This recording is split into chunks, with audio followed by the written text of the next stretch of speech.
इचलकरंजी शहरामध्ये doctors health क्लबच्या वतीनं डॉक्टर्स डे निमित्त शहरातून सायकल रॅली काढण्यात आली। या रॅलीत शहरातील सर्व डॉक्टर आणि त्यांचे कुटुंबीय सहभागी झाले होते। या रॅलीत सहभागी सर्वांचा वृक्षारोप देऊन सन्मान करण्यात आला आणि पर्यावरणाचा समतोल राखण्याचं आवाहन करण्यात आलं। या धकाधकीच्या जीवनात माणूस स्वतःच्या आरोग्याकडे दुर्लक्ष करतोय। निरोगी आयुष्य जगण्यासाठी व्यायाम आणि पोषक आहार महत्त्वाचा आहे। वाढत्या वाहनांच्या वापरामुळे ध्वनी आणि हवा प्रदूषण देखील वाढतंय।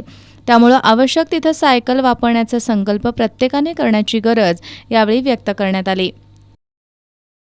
डॉक्टर्स रॅली आणि पर्यावरण जागरण या हिशोबानं आम्ही ही रॅली आयोजित केली होती। जवळजवळ 200पेक्षा जास्त प्रतिस्पर्ध्यांनी ह्यात भाग घेतला होता। खूप चांगल्यारीत्या ही स्पर्धा पूर्ण झालेली आहे आणि ह्या निमित्तानं आम्ही एक मेसेज देऊ शकतो लोकांना की बाबा हेल्थच्या बरोबर आपण आपलं पर्यावरणच्या सुद्धा गरज आहे, त्याच्याबद्दल पण आपण अवेअरनेस राहायला पाहिजे आणि या अवेअरनेससाठी डॉक्टरांचं एक छोटं पाऊल आम्ही ह्या निमित्ताने टाकलेलं आहे। तसंच डॉक्टर्स हेल्थ क्लबच्या वतीने आम्ही बऱ्याच दुसऱ्या ॲक्टिव्हिटीजसुद्धा यापुढे आम्ही घेणार होतो।